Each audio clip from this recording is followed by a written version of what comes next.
Hey guys and gals, welcome back to another episode, a Monday night live stream episode of the Constructive Liberty Podcast. Tonight I've got with me David Steen, the author of Almost Home, Setting Our Sights Towards Heaven. And we're talking about really getting our priorities straight, as in making sure we're not focused on the things of this world, but seeking things that truly matter. And I'm gonna let David introduce himself. Him and I have met recently. We've kind of come to know each other in an online community that we're both in over the last, I don't know, what, year or so. Yeah. And we actually had a chance to meet here close to Nashville recently at an event that we were both at. And we hit it off. I said, hey, you should come on my podcast and talk about your book. So, David, why don't you give an introduction of yourself? Give a little background about, kind of how young David grew up through the experiences that you had and how it made you the man you are today and kind of where the book came out of. And I know that's a lot to encapsulate. Yeah, sounds good. I appreciate you allowing me to be on here, Ken. Thanks for letting me join this time with you. So yeah, my accent probably gives me away. I'm a mostly native guy from Arkansas. My dad was in the Navy, and we moved back to Arkansas, where mom and dad are from, when I was about 7.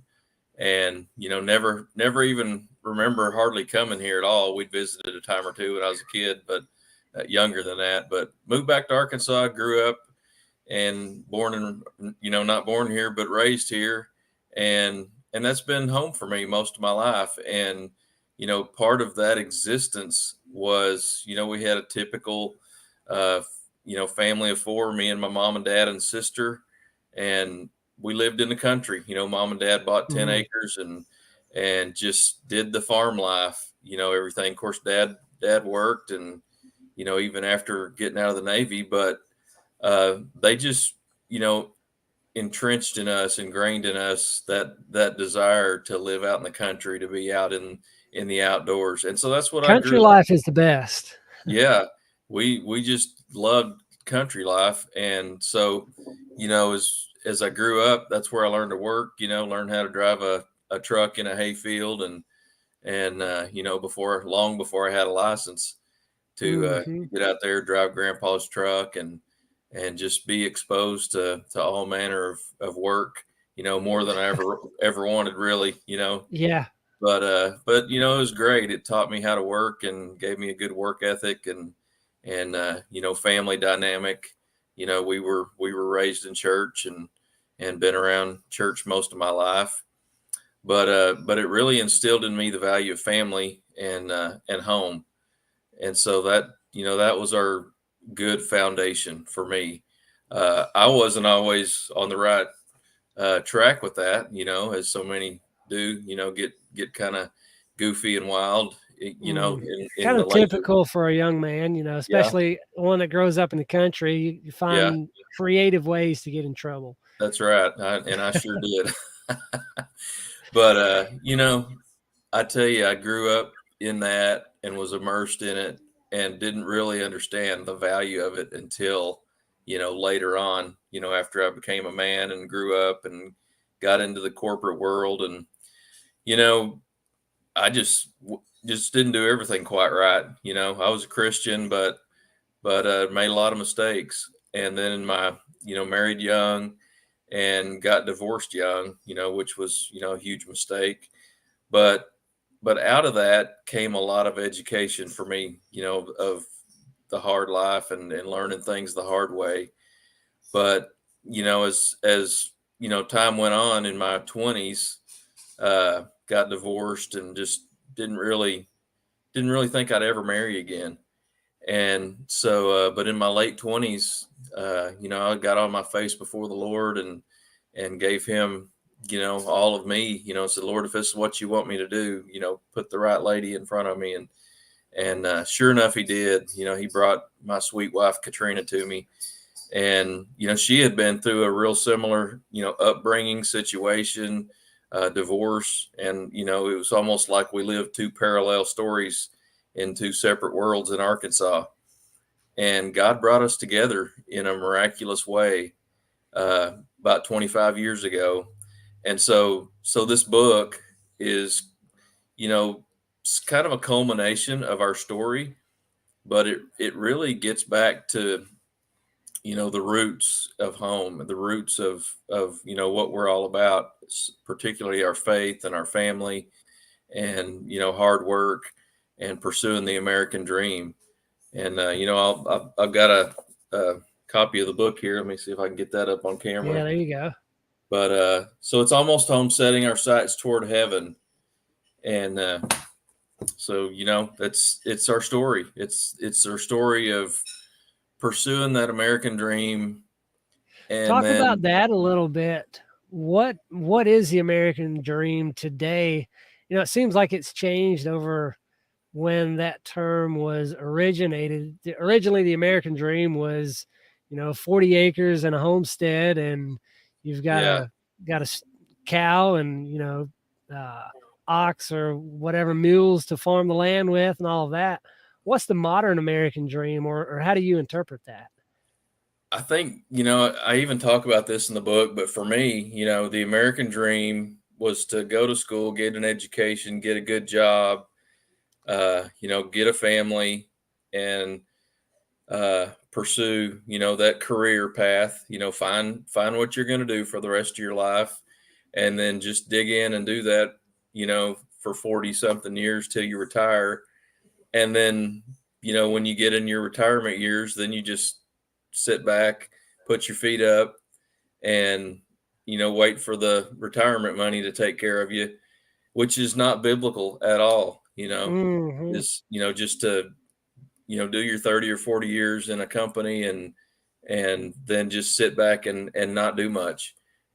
But, you know, for me, that dream, you know, included, you know, everybody wants a place to call home, you know, and they want a house. And, you know, one of the things I kind of refer to a lot is that, you know, beyond what you said there of, you know, going out, getting your 40-acre claim of land and just working yourself to death from dawn till dusk, and And it's hard work. and it's hard work. I can't even imagine what it would have been like to do that, to live like that. But, you know, I think back in that earlier vision of the American dream, there was a lot more sharing. You know, I think you think of the word sharecropping, which is not exactly the same thing, but there was a lot more of people that depended on each other and loved to help each other, and it was really necessary, you know, out in the wilderness, you know, to go out, stake your claim, and then depend on your neighbor on the next 40 acres or what have Hmm. you to really depend on each other. But this modern American dream is, you know, you think about people that get their house, get a townhouse, an apartment, or whatever it is. They work all day, take the kids to school and back, and take their kids to activities, and then they drive into their garage, put the garage door down, roll up the sidewalks, and go inside and forget the world. You know, that's kind of the modern American dream. I would Yeah. say. You know, Yeah, that seems to be how it's gone. And I've wondered, you know, as I came to know that term, the American dream, and this is kind of getting off topic here, but is that something that was sold to us to get us to pursue a certain lifestyle at the benefit of somebody else? Like, you know, back in the mid last century, you know, the dream was to work 30, 40, 50 years at some company, work your way up and get the gold watch and retire. yep, Who does that benefit the most? Definitely the company you're working for, because they have less turnover. They don't have to train new people in. You're building their dream. yeah, And I wonder if, because I think if you're down with 100 people, 100 different people, you're going to get 100 different dreams.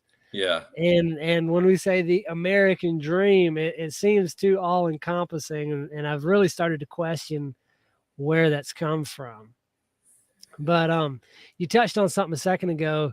You talked about you wanted a place to call home, and it reminded me of an article I read recently. I don't remember where I found it, but it talked about somewheres and anywheres. Basically, people who are somewheres are somebody that belong. They have a home. their grandparents grew up there, their mom and dad grew up there, they grew up there. They have somewhere to call home. Now Yeah. it seems like we have a lot more anywheres that have no home. They don't have the belonging. They don't have the 4 and 5 generations of connections with the local community. How has that been for you? You said when you were young, you kind of moved around, ended up back in Arkansas. What's that been like trying to build those generational connections that may not have been there? I think, for me, and everything before we moved back to Arkansas was when I was younger than 7. So not Mm, much memory of that, just a little. But, after we moved to Arkansas and got settled into our, existence on our 10 acres and, our cows and, rabbit dogs and, watching the beagles run around. And that was home. That was, we lived right down the road from my grandpa, and he always helped us on the farm and, taught my dad how to do a lot of things he didn't know how to do. And then we, between my grandpa and us was my cousin and his wife and their family, so we did have, some real tight knit community right there around us. And, I've lived, a little more than an hour and a half from them after I moved from home after high school. And, been in a few different places, in a neighboring community, I'd say. But for the most part, I feel like I've had good community with family, not been a long distance from them. And so that's been great. But I'll add to that the place we live now, where on the little 10-acre farm we have, I can look out the window right now and see one neighbor barely, and knowing that neighbor has property on 2 sides of me, great people. And then on the back behind me is his mother's house, and they've been here for decades. And then I could walk out my front porch, and I've got another neighbor and his family that live, several hundred yards across the creek, and they own property on 2 sides of us, and they've been here probably since the 1950s. And wow. so, and then, So they're definitely somewheres. yeah, so I am They belong. somewheres, and they are, and I'm right in the midst of them, and I've been, enjoying, that kinship with this new community around us. And, I could take that to the next level. We've got a few neighbors down the road that you actually can see, their old home place that they were born in, that's like over 100 years old. It's fallen down, Wow. and it's still there. But then these people have been on, this property for, 70 plus years and never lived anywhere in their life besides that. And Yeah. so they have a really connected existence. This one farmer that lives up the road that some of my kids work for, every time I get around him, I just enjoy his stories, because he's lived in this community for his whole entire life, and he can tell me all the history of the train tracks and everything that's been built and fallen down. And so he can just really tell you that history. And so that's really the value of being grounded, right where you are, and having family and community right around you. You're just there, and it is somewheres. Hmm. Are you in the hill country of Arkansas?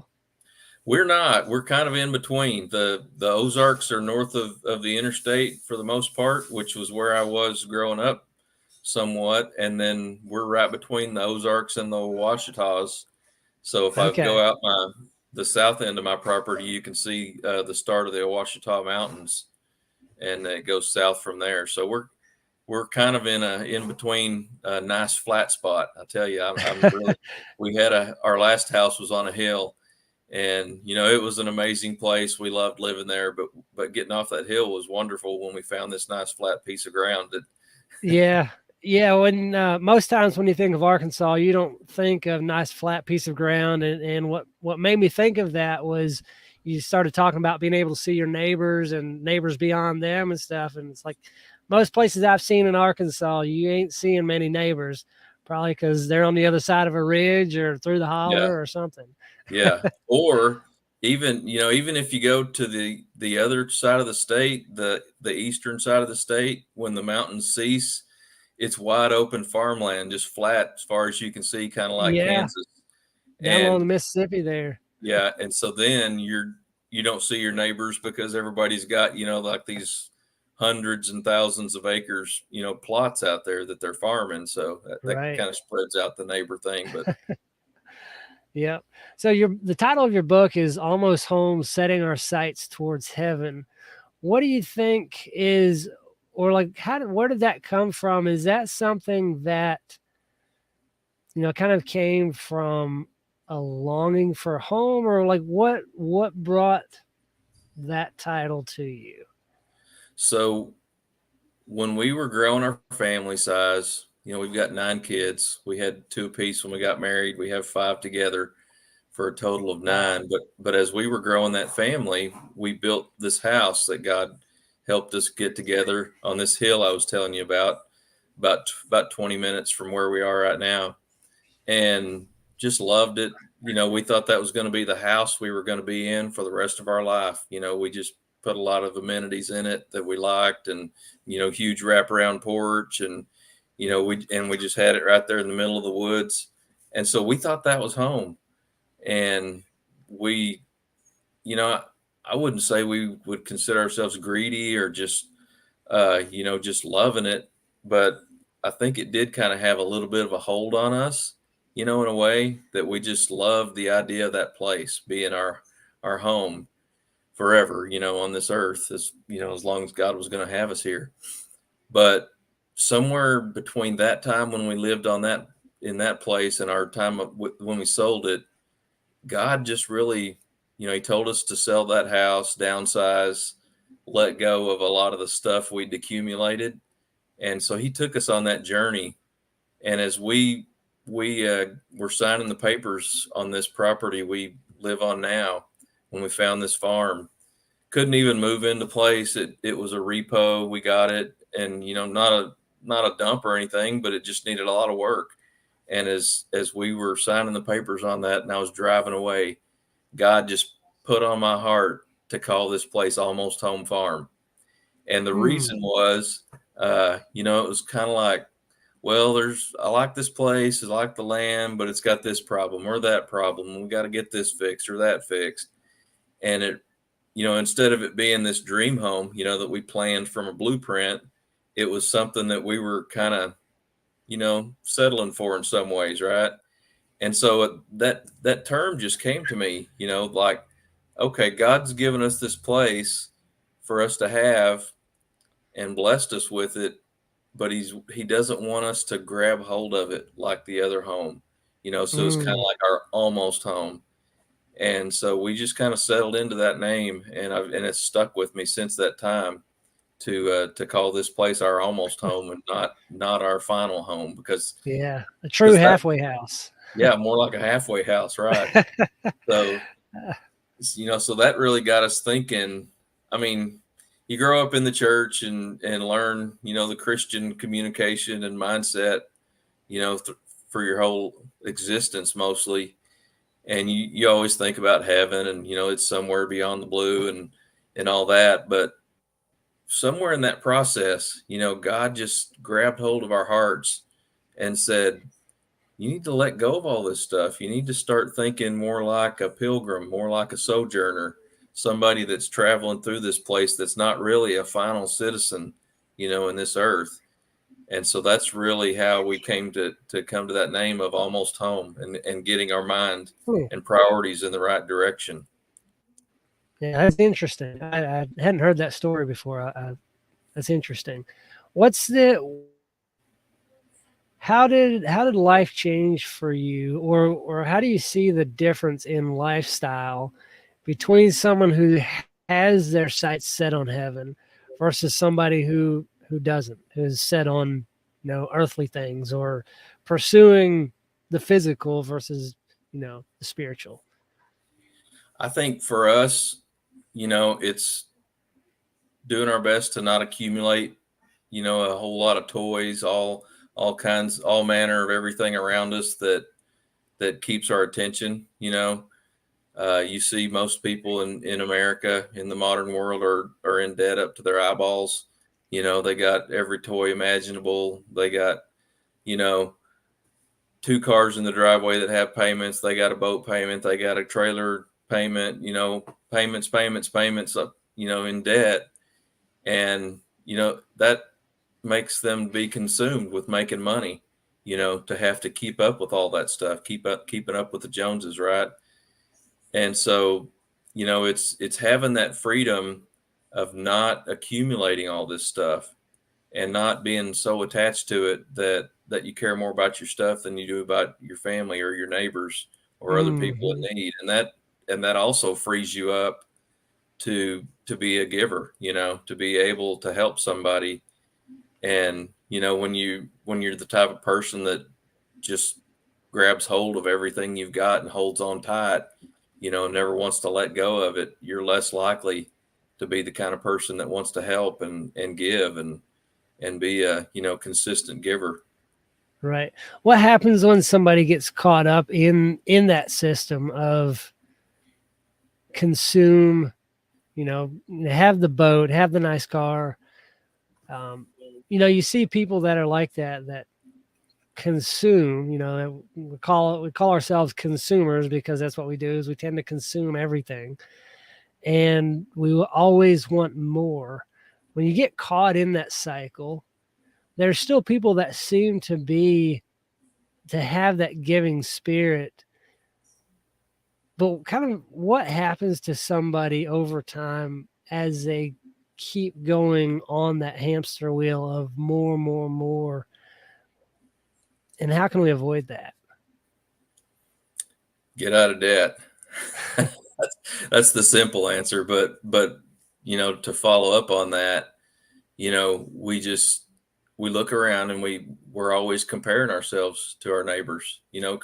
When I moved on this property, my first thought was, well, I got all this property. I got to buy a tractor. I got a farm. I got to own a tractor, right? And I have yet to buy a tractor. I've been on this property for, over 6 years, haven't bought a tractor. And, we're doing just fine because, I kind of had that gut feeling when we moved here. Oh, well, I got to have that. It's going to be something we can use. And so you just kind of jump into, something like that and think, well, even if I have the money, to buy that tractor, should I? Do I need that? And so, we look across the fence, we look across the field at our neighbors and all their stuff, and we get into that cycle of thinking, well, they got a tractor, so I got to have one. Well, you know what? Because I didn't buy a tractor, I get to communicating with my neighbor that lives, in one direction. And I think the first year we really needed our field cut down. And so he comes over and he's like, well, you need to cut your field. Just come over and borrow my tractor. And so we did that. And then another neighbor in our other field comes over and he said, do you mind if I come over and hay your field? And I said, no, I don't mind at all. And so, it kind of, if I had done that, if I had gone out, bought the tractor, just, mowed this place like a, golf course and just kept it all manicured, I would have missed out on that blessing from 2 neighbors that want to help me. And wow. so these are the kind of traps we get in, with accumulating things and trying to do things in our own strength. And ideally what happens is you get in that wheel, you get running that race, and, you wear out, your wife wears out, all your kids wear out, and it strains your relationships. It makes you feel like you need to work more than you normally would to keep up with all these payments. And you alluded to something a little earlier about, well, so what's wrong with having these nice things? Nothing at all. But you have to keep it in context, and you have to make sure, that these are the kind of things that you can handle and maintain and take care of. And are you supposed to have, this, that, or the other? And so you just have to maintain that balance. The word says, money is the root of all evil, right? No, the word says Nope. the love of money is the root of all evil. And so we have to, put that into perspective with everything we do and every purchase. And, doesn't mean we got to be, frugal, totally thrifty people that never spends a penny on anything. It just means we're supposed to be amazing stewards, with everything that God's given us. Talk a little bit about your farm. Is your farm your job, or like where do you go, or do you have a job or a business? How do you provide for your family there? So that is a good long story that I've written a book about, but but the long and short of it is, yeah, we moved out here with kind of an entrepreneurial spirit, like we were gonna really just dive in, do some things, create some business income. Never run a business before, and still trying to figure that out. But the grand experiment was we had our 5 youngest kids at home with us, and we moved onto this place, had some nice fencing, and a lot of opportunity. And so we were like, okay, let's let you experiment as a entrepreneurial farmer, in a lot of ways. So we had a bottle calf. We've had rabbits, goats, chickens, ducks, guinea fowl. Right now we've got sheep, and my daughter's got a dog breeding business that she's working right now. And so to answer your question, no, this is not my income, but it's been an amazing experiment to try different things and see what works. Mm-hmm. A lot of the kids grew crops in their gardens. We gave them their own garden patch and said, here, grow this and grow that, and we'll go down and sit on the square at the nearest town and sell cucumbers and squash and whatever else you raise. And so they got to learn that, and they did all the work and got to receive their reward as well.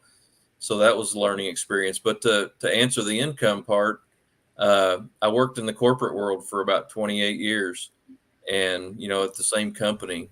And toward the end of that course of events, our company mindset was getting a little bit more sour in my mind. I'd been there, for a long time. We got bought by a large corporate conglomerate that, kind of started changing the culture a little bit. And I was just ready for a change. I'd started working on my writing career. I did a lot of writing as a product manager in my last role there. And so we were praying for a way out and an opportunity to step out of that corporate environment. And one of the things that really helped us in that process after we bought the farm was being able to get debt free.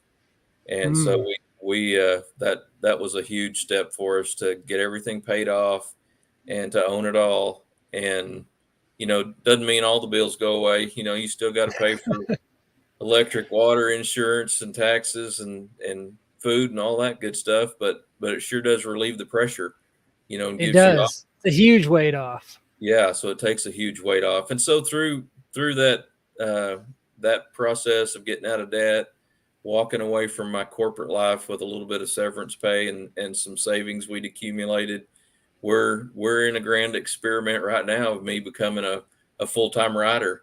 And so Awesome. we've got the book out, got it ready. I'm in the process of marketing and developing that and getting it launched later in the fall. The official launch is October the 3rd.